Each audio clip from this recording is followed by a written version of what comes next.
A lot of people may be familiar with the story of Theranos and its really popular and charismatic founder. I think her name is Elizabeth Holmes. People know about Theranos because it's been profiled in the news for several years. And right now, I know that there is a special on Netflix that profiles this company. What it really shows is that regardless of how successful somebody may be on one given day, that doesn't mean they're not going to fall. And we all can learn lessons from this. And that's why our team at Compliance Mitigation feels really strongly about profiling how easily decisions in the course of business can lead to problems with government investigators and potentially government prosecutors, which can bring somebody inside of a federal prison. So at Compliance Mitigation, part of our job is to try and help people understand everything on the surface may look good, but if you want to avoid problems with the law, you want to have your eyes open not only for what you're doing, but for what people are doing around you. In the case of Elizabeth Holmes, we all can learn how many people were around her that maybe should have been aware of their actions and what was going on around them.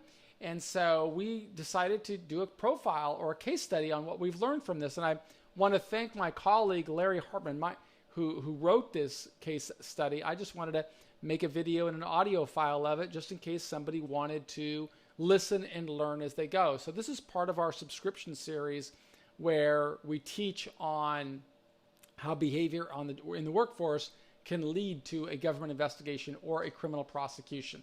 And I'm just going to read along here and give some commentary as we go. This is going to provide the consequences that follow for companies and individuals that improperly hide or do not disclose critical information when entering into contracts and raising investor funds. Again, you can get the Hollywood version by watching the Netflix show. This is a case study based on the documents that were filed in court. And here's what we learned. Theranos, a fast-growing private company intent on trailblazing a new technology, set out to attain ambitious goals. That dream garnered buy-in from numerous leaders in both the business and political fields. And as a result, the company quickly and rather easily raised hundreds of millions of dollars in pursuit of that vision.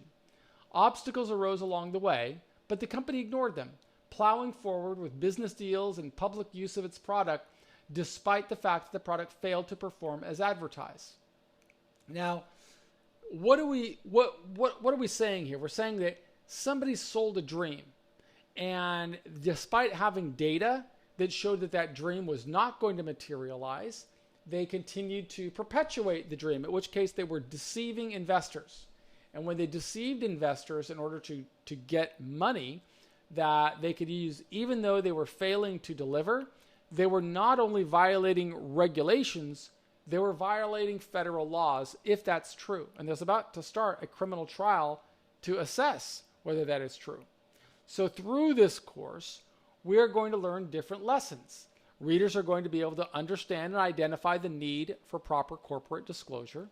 They're going to explain why corporate leaders should quickly address unexpected roadblocks or failures.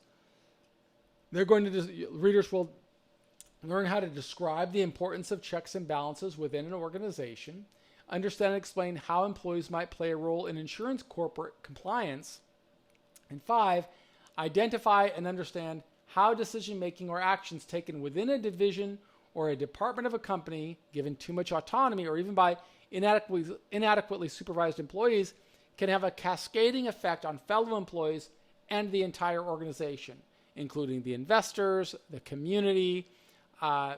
Really, if we take the word of prosecutors, it's every American citizen. So some common terms we're going to learn in here are U.S. Food and Drug Administration, blood tests, raising capital, and disclosure. So the FDA, of course, is the government agency that oversees any type of medical or food and drug, Blood tests is what Theranos was in the business of doing. Raising capital is what the CEO and her team were doing. They were raising money from investors, and disclosure, of course, is really important because if you fail to disclose, you're exposing yourself to, and your company, to investigations and potentially prosecution, as Elizabeth Holmes is going through right now. So here in these case studies, you'll notice that we give the current state. Now, an employees given autonomy at work have huge leeway in the performance of their jobs. That leeway creates opportunities for greater efficiency and productivity, but it also poses the potential for abuse. Most employees honor the position of trust given to them by the company and feel free to admit a need for assistance or to delay the rollout of a product. Others, however, crumble under pressure. They try to cover up their failure, hoping to solve the issue before it becomes apparent. Now, in most instances, that strategy is doomed as a last-minute reprieve fails to materialize. Failure to timely and properly disclose business issues can lead to material, civil, and criminal consequences because government agencies, investors, patients, and even fellow employees act in reliance on the information being true and accurate. So this is the way things are in the world. And we all have to learn how to live in the world. Here's the situation that happened at Theranos. And this is how Larry writes it. Many great corporate leaders earn fame and receive great rewards for their eccentric, swashbuckling ways. Steve Jobs, Elon Musk, and many others offer a vision and a pathway to get there. Some achieve their goals while others fail because all too often, the vision is ahead of the technology. Or perhaps the management prowess fell short. Then again, it may only involve a division, a department, or an individual unable to meet expectations. How and when such failures are handled can make all the difference in how a company or an individual will be treated by the U.S. justice system. Theranos was a high-flying unicorn company with an astronomical valuation.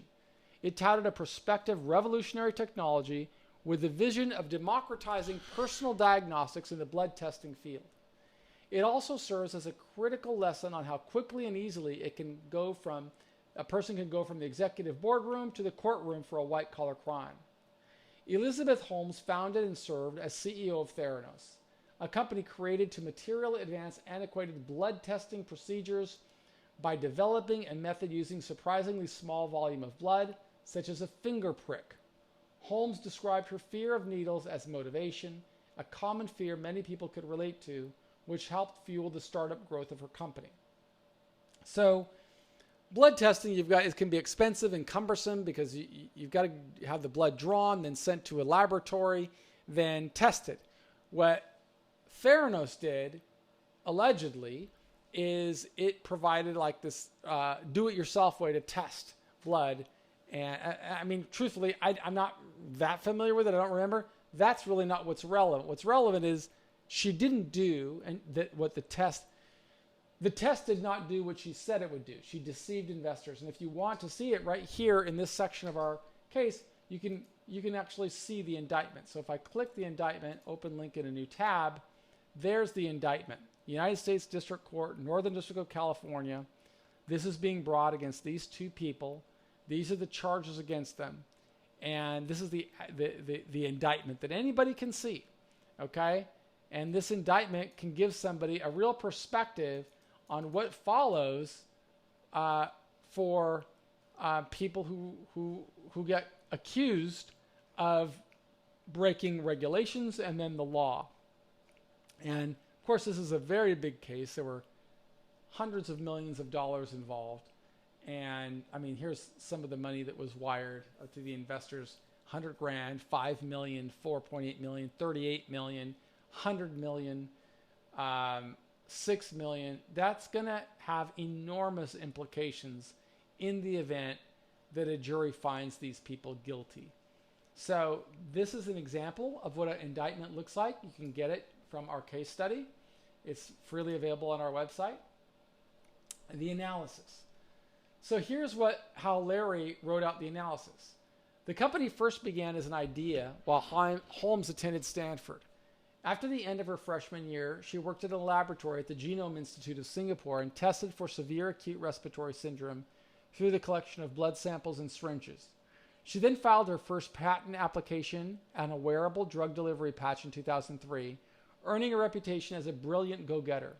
Her father held positions as a senior executive and then went on to work at government agencies such as USAID, EPA, and USTDA. Her mother worked as a congressional committee staffer.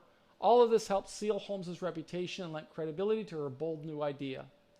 In March of 2004, she dropped out of Stanford School of Engineering and used her tuition money as seed funding for Theranos, bringing on her college advisor and dean at the School of Engineering, Channing Robertson, as the company's first board member.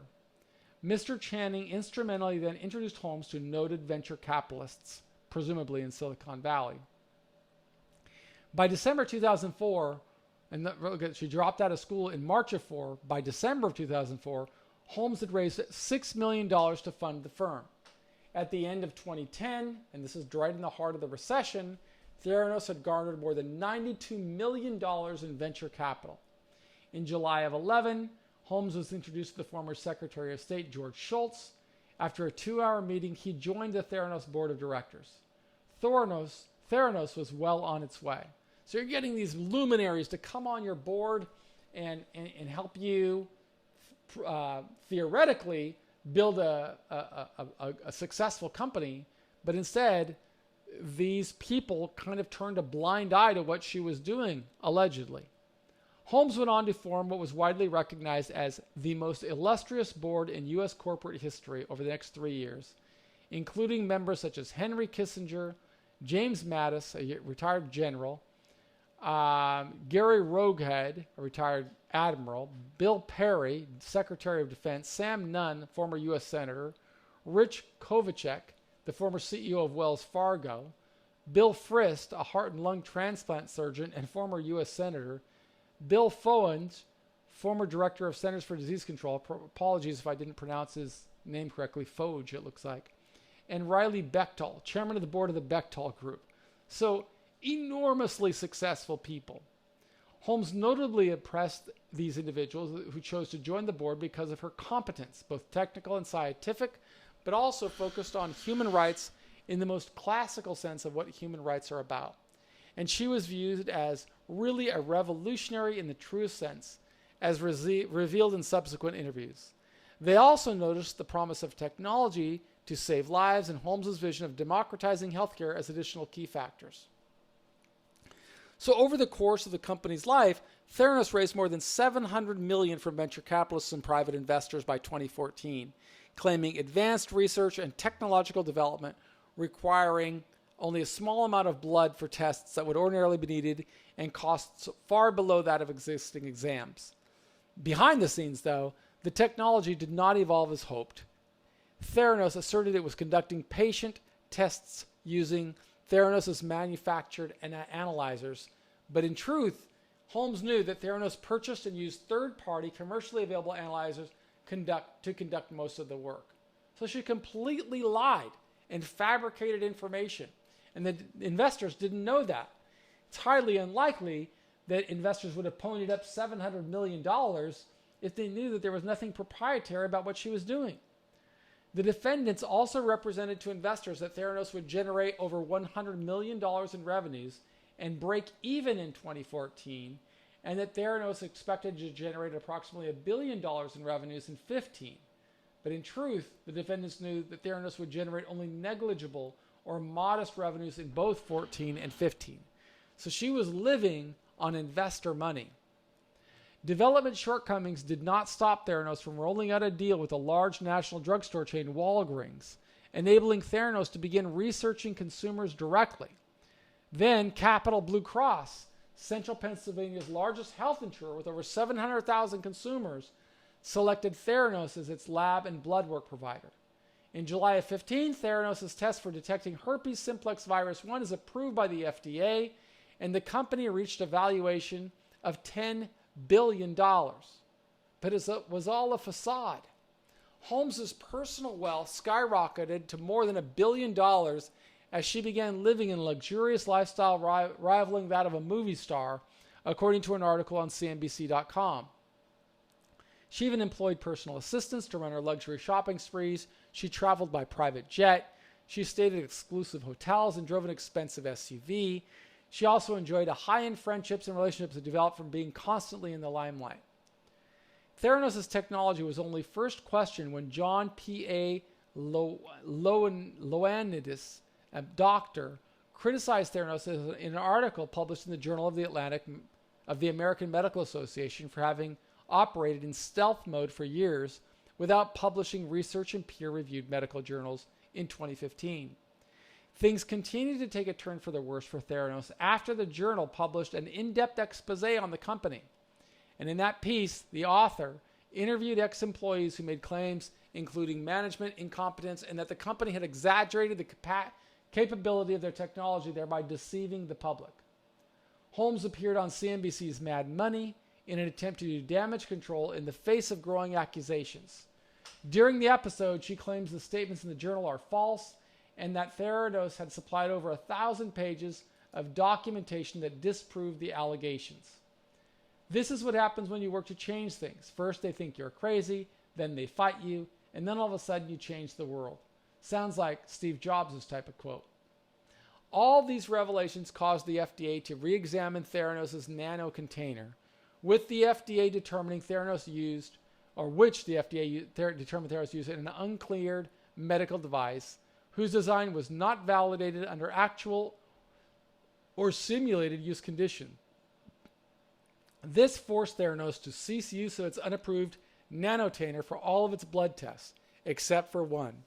And this cratered Theranos' $350 million deal with Safeway, which would have allowed Theranos to offer tests to more than 800 supermarkets, in which Safeway had already spent money to build out clinics. The Center for Medicare and Medicaid Services then inspected Theranos' Newark, California lab. The investigation found that the facility failed to comply with certificate requirements and performance standards and caused immediate jeopardy to patient health and safety. In light of the CMS report, Walgreens stopped testing its Theranos products at its wellness centers.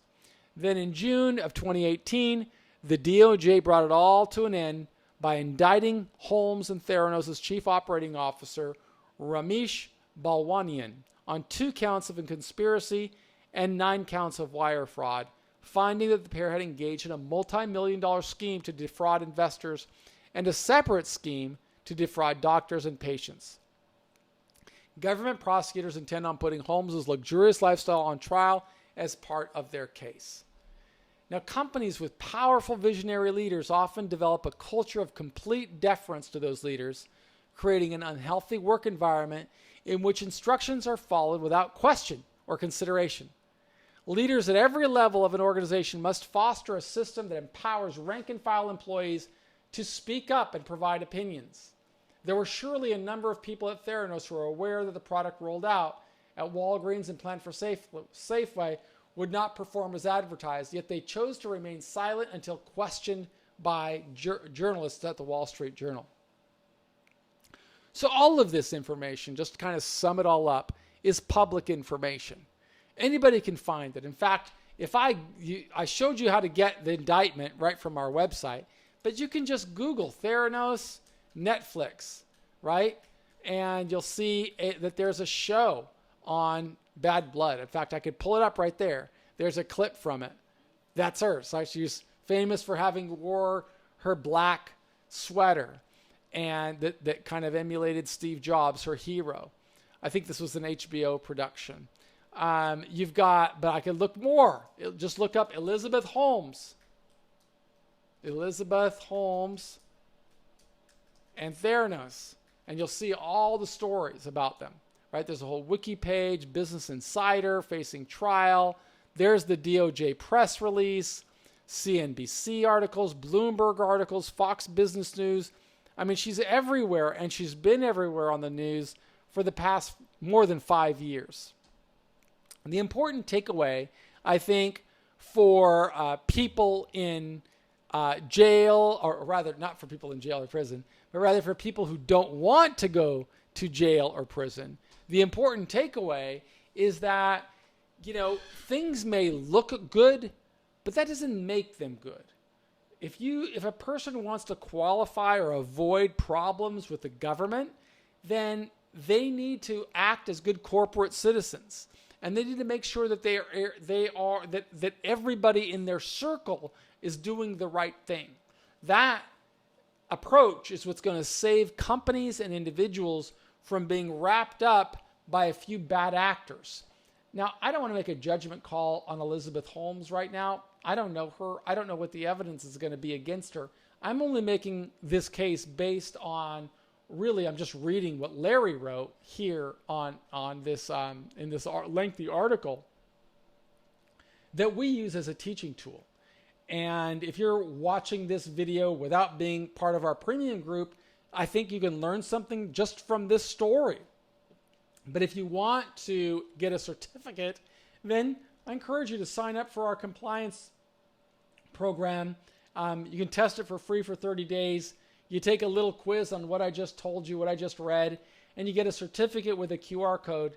And that can help your company build a strong case that they are making a strong commitment to compliance and law-abiding behavior.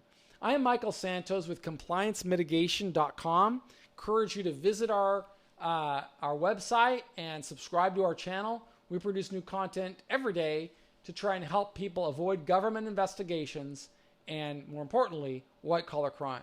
If you've got a challenge that you want to explore, whether it is avoiding a government investigation with good compliance system, creating good corporate messaging and narrative stories with visual decks, or whether you need mitigation services because you or somebody you know has been faced with a white-collar crime, make sure you give us a call. Visit us at compliancemitigation.com. We've got free consultations available. Thanks so much.